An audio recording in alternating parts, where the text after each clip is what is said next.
අයිබෝන් දරුවනේ රවි with chemistry YouTube channel එකේ හරහා ඔබට ලබා දෙන තෙවන වීඩියෝව ලෙස මම කල්පනා කළා අකාබනික රසායනයේ කොටසට අදාළව අපි සාකච්ඡා කරනු ලබන ඔක්සිජන් කියන මූලද්‍රව්‍ය සාධන හයිඩ්‍රයිඩ් පිළිබඳ ඉතාමත් කෙටියෙන් සංක්ෂිප්ත විස්තරයක් ඉදිරිපත් කරන්න.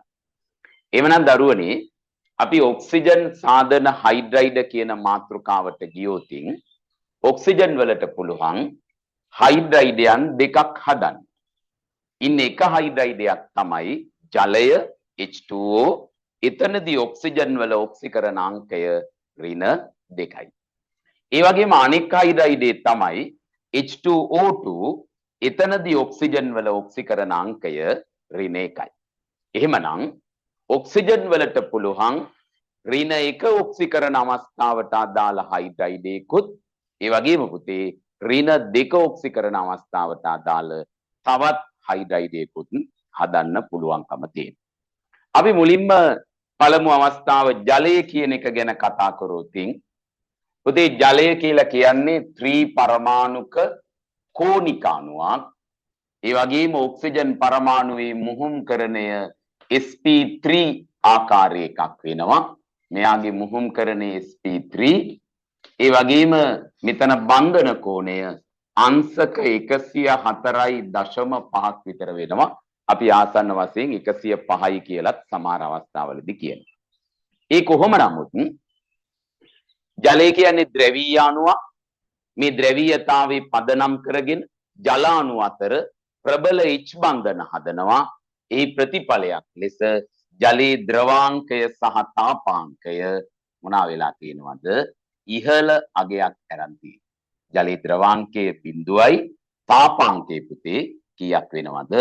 සෙල්සියස් 100ක් කියලා කියනවා අපි වායු ගෝල එකක පීඩනයක් යට.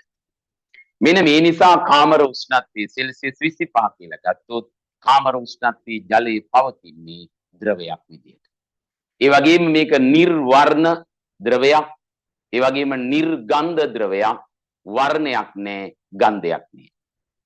මේක තමයි ජලයේ භෞතික ලක්ෂණ විදියට අපි සඳහන් කරොත් අපිට කියන්න තියෙන්නේ. ඒ වගේම ජලාණුව කෝණික අණුවක්, ද්‍රවීයතාවයක් තියෙනවා.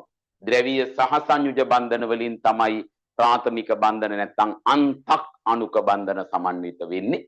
ඔක්සිජන් පරමාණුවේ මුහුම්කරණයේ sp3 බන්ධන කෝණය අංශක 105කට ආසන්න අගයක් ගන්නවා. ඒ වගේම පුතේ ජලය කියන සංයෝගයට අදාළ රසායනික ලක්ෂණ ගැන සඳහන් කරනවා නම් ජලයට පුළුවන්කම තියෙනවා අවස්ථා 4කට අනුකූලව ක්‍රියාත්මක වෙන්න. ජලයට පුළුවන්කම තියෙනවා අවස්ථා 4කට අනුකූලව ක්‍රියාත්මක වෙන්න. ඒ තමයි ජලයට අම්ලයක් ලෙස ක්‍රියා කරන්න පුළුවන්. අම්ලයක් ලෙස ක්‍රියා කරන්න පුළුවන්. ජලයට බස්මයක් ලෙස ක්‍රියා කරන්න පුළුවන්. ජලයට බස්මයක් ලෙස ක්‍රියා කරන්න පුළුවන්. ජලයට ඔක්සිකාරක ලෙස ක්‍රියාත්මක වෙන්න පුළුවන්. ඒ වගේම ජලයට ඔක්සිහාරක ලෙස ක්‍රියාත්මක වෙන්න පුළුවන්. දිරපුතේ ජලයේ සම්බන්ධයෙන් කතා කරනකොට මෙන්න මේ අවස්ථා 4 පිළිබඳව අපේ දරුවෝ දැනගෙන ඉන්න ඕනේ. මොනවාද පුතේ? කාමර උෂ්ණත්වයේ ද්‍රවයක් ලෙස පවතින ජලය කැමැති හයිඩ්‍රයිඩේට ඍණ 2 ඔක්සිකරණ අවස්ථාවේ තියෙන අම්ලයක් ලෙස ක්‍රියා කරන්න පුළුවන්, බස්මයක් ලෙස ක්‍රියා කරන්න පුළුවන්, ඔක්සිකාරක ලෙස ක්‍රියා කරන්න පුළුවන්, ඔක්සිහාරක ලෙස ක්‍රියාත්මක වෙන්න පුළුවන්. එහෙමනම් අපි දැන් බලමු ජලය අම්ලයක් ලෙස, බස්මයක් ලෙස, ඔක්සිකාරක ලෙස, ඔක්සිහාරක ලෙස කියන අවස්ථා 4ට අනුකූලව ක්‍රියාත්මක වෙනවා කියලා කියන්න, තහවුරු කරන්න, සහතික කරන්න අපිට තියෙන සාක්ෂි මොනවාද? එහෙම නැත්නම් අපිට ඒ සඳහා උදාහරණ ලෙස ඉදිරිපත් කරන්න පුළුවන් ප්‍රතික්‍රියා මොනවාද කියන එක අපි සලකලා බලමු. එහෙමනම් පුතේ අපි මුලින්ම ගියොත් ජලය අම්ලයක් ලෙස ක්‍රියා කරනවා කියන එකට උදාහරණයේ විදිහට මට මෙන්න මේක ලියන්න පුළුවන්. ජලය අම්ලයක් ලෙස අපි ඇමෝනියා ජලයත් එක්ක ප්‍රතික්‍රියා කරනකොට මොනවා වෙනවද? NH4 ධනායන හදලා OH ඍණායන බවට පත් වෙනවා. මෙන්න මේ ක්‍රියාවලිය සිද්ධ වෙනවා ජලය ඇමෝනියා සමග මිශ්‍ර කරනකොට. දැන් ඔබට පේනවා මෙතන ජලය විසින් ඇමෝනියා වලට H ධනායනයක් එහෙම නැත්නම් ප්‍රෝටෝනයක් ලබලා දෙනවා. අපි දන්නවා ප්‍රෝටෝන දායක කරන ප්‍රභේදවලට අපි කියන්නේ අම්ල කියලා. එහෙනම් මෙන්න මෙතනදී ජලය අම්ලයක් ලෙස හැසිරෙනවා.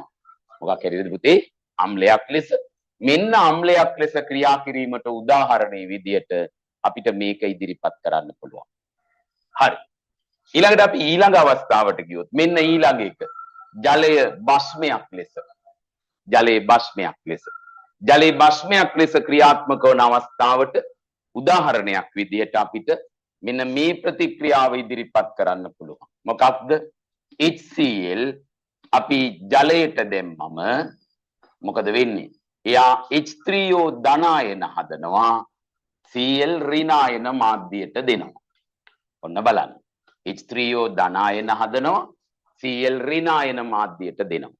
මෙතනදී මොකක්ද වෙන්නේ? මෙතනදී සිද්ධ වෙන ක්‍රියාවලිය තමයි HCl විසින් ජලයට ප්‍රෝටෝනයක් ලබලා දෙනවා. මෙන්න මේ පැත්තට.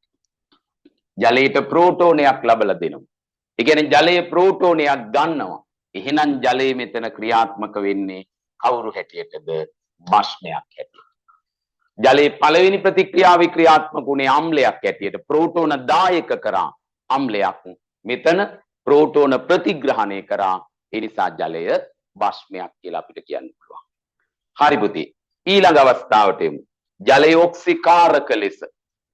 ජලය ඔක්සිකාරක ලෙස. ජලය ඔක්සිකාරකයක් ලෙස ක්‍රියාත්මක වෙනවා නම් ජලය ඔක්සිහරණය වෙන්න ඕනේ. ජලය ඔක්සිහරණය වෙන්න ඕනේ. දැන් අපි බලමු ජලය ඔක්සිහරණය වෙන අවස්ථාවක්. මෙන්න බලන්න. සෝඩියම් ජලයට දැම්මම මොකද වෙන්නේ? සෝඩියම් හයිඩ්‍රොක්සයිඩ් හදලා H2 වායුව නිදහස් කරනවා. ඔන්න පුතේ ප්‍රතික්‍රියාව. H2 වායුව නිදහස් කරනවා.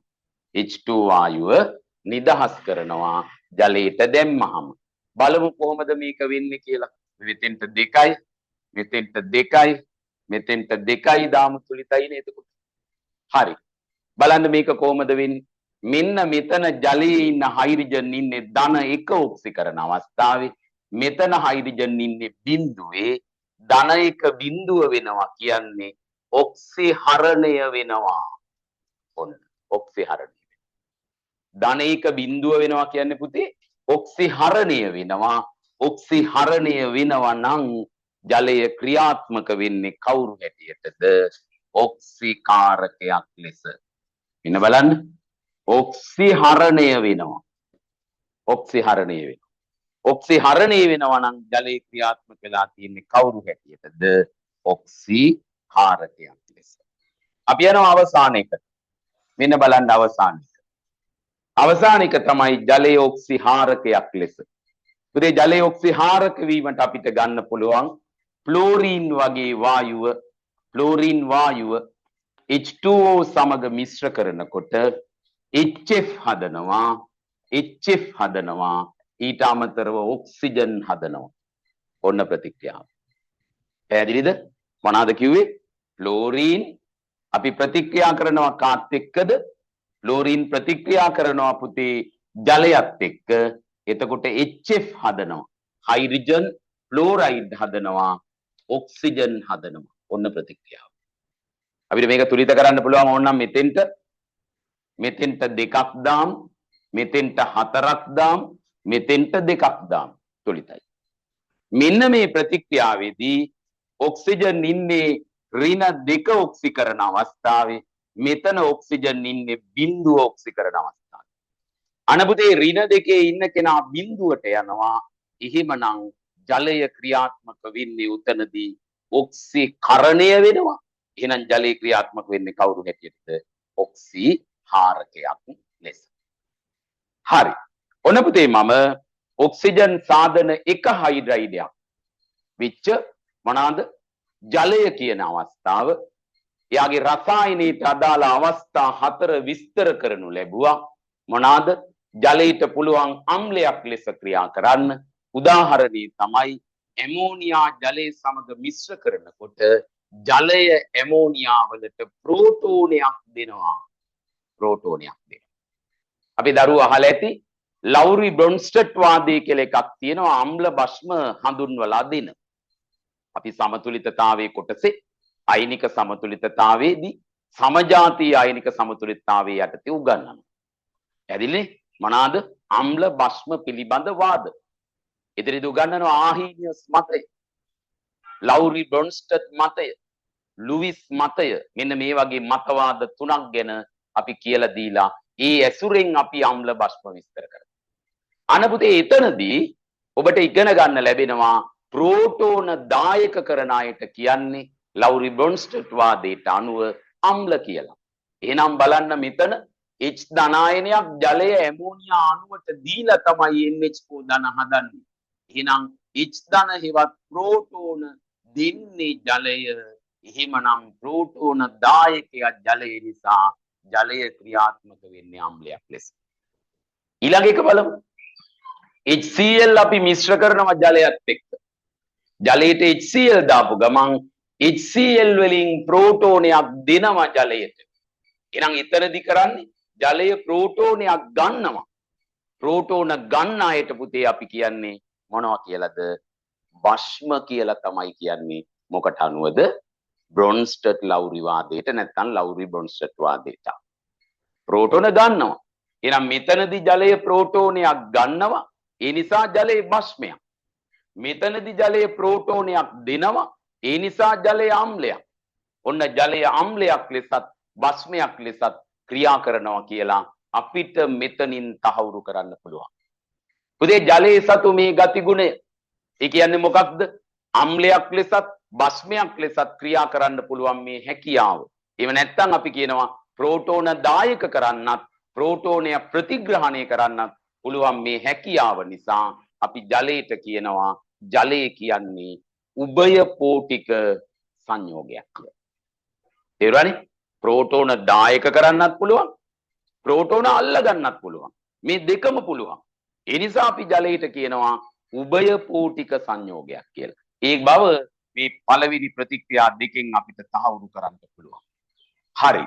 ඊළඟට බලන්න පුතේ තුන්වෙනි ප්‍රතික්‍රියාව. ඒකේ මොකක්ද වෙන්නේ? සෝඩියම් කියන ලෝහය මේක ක්‍රියාකාරී ලෝහයක් නේද? ක්‍රියාකාරීත්වය වැඩි එකක් S ගුණුවේ පළවෙනි කාණ්ඩේ ලෝහයක්. ජලයේ සමග යහමින් ප්‍රතික්‍රියා කරනවා.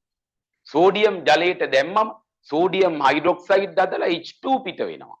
කොහේ තියෙන H2ද පිට වෙන්නේ? ජලයේ තියෙන හයිඩ්‍රජන් තමයි පුතේ H2 විදියට පිට වෙන්නේ. අපි දන්නවා ජලාණුවේ තියෙන හයිඩ්‍රජන් වල ඔක්සිකරණ අංකය ධන 1යි. එයා H2 විදියට පිට වෙලා යනවා කියන්නේ එයාගේ ඔක්සිකරණ අංකේ බිඳුව බවට පත් වෙනවා. ධන 1 බිඳුව බවට පත් වෙනවා කියන්නේ ඔක්සිකරණ අංකේ අඩු වෙනවා. ඒ කියන්නේ ඔක්සිහරණය වෙනවා. එහෙමනම් මෙතනදී ජලයේ ක්‍රියාත්මක වෙන්නේ කවුරු හැටියටද? ඔක්සිකාරකයක් ලෙස. ඔන්න ජලයේ ඔක්සිකාරක ලෙස ක්‍රියා කරනවා කියන එක මේ ප්‍රතික්‍රියාවෙන් සනාථ කරන්න, තහවුරු කරන්න, ඔප්පු කරන්න අපිට පුළුවන්. right. අපි යනවා අවසානයකට. ඔක්සිකාරක ලෙස කිව්වා අපි. ඊළඟට කියන ඔක්සිහාරක ලෙස. බලන්න මොකද වෙන්නේ කියලා. ෆ්ලෝරින් වායුව ජලයත් එක්ක ප්‍රතික්‍රියා කරනකොට F2 වායුව ජලයත් එක්ක ප්‍රතික්‍රියා කරනකොට හයිඩ්‍රජන් ෆ්ලෝරයිඩ් කියන දුර්වල ආම්ලයේ හදලා ඔක්සිජන් වායුව පිට වෙනවා. අපි බලමු ජලයේදී ඔක්සිජන් වල ඔක්සිකරණ අංකේ ඍණ 2. ජලයේදී ඔක්සිජන් වල ඔක්සිකරණ අංකේ ඍණ 2. ඍණ 2 ඔක්සිකරණ අවස්ථාවේ තිබුණු ඔක්සිජන් බිඳුව ඔක්සිකරණ අවස්ථාවේ තියෙන O2 බවට පත් වෙනවා. ඒ කියන්නේ මොනවා වෙලාද? ඔක්සිජන් වල ඍණ 2 ඔක්සිකරණ අංකය බිඳුව දක්වා වැඩි වෙනවා කියන්නේ පුතේ ඔක්සිකරණය. එහෙනම් ජලය හැසිරෙන්නේ ඔක්සිහාරකයක් ලෙස. පැහැදිලිනේ? එහෙමනම් ජලය හැසිරෙන්නේ ඔක්සිහාරකයක් ලෙස. ඔන්න පුතේ ජලය කියන නැත්නම් ඔක්සිජන් වල එක හයිඩ්‍රයිඩයක් වුණු ඍණ 2 ඔක්සිකරණ අවස්ථාවට අදාළ හයිඩ්‍රයිඩය ජලයට අදාළ රසායනික ලක්ෂණ ටික ටීගොනුවේ මේ කොටසට අදාළව ඔබට ඉගෙන ගන්න තියෙන තොරතුරු ටික මම ඉතාමත් කෙටියෙන් ඔබට පැහැදිලි කරලා දුන්නා. හරි. එහෙමනම් අපිට තව එක හයිඩ්‍රයිඩයක් තියෙනවා. ඒක තමයි H2O2. H2O2 වල රසායනික හා භෞතික ලක්ෂණ පිළිබඳවත් අපි ඉතාම ඉක්මනින් තවත් මෙවැනි කුඩා වීඩියෝවකින් මුණ ගැහෙමු.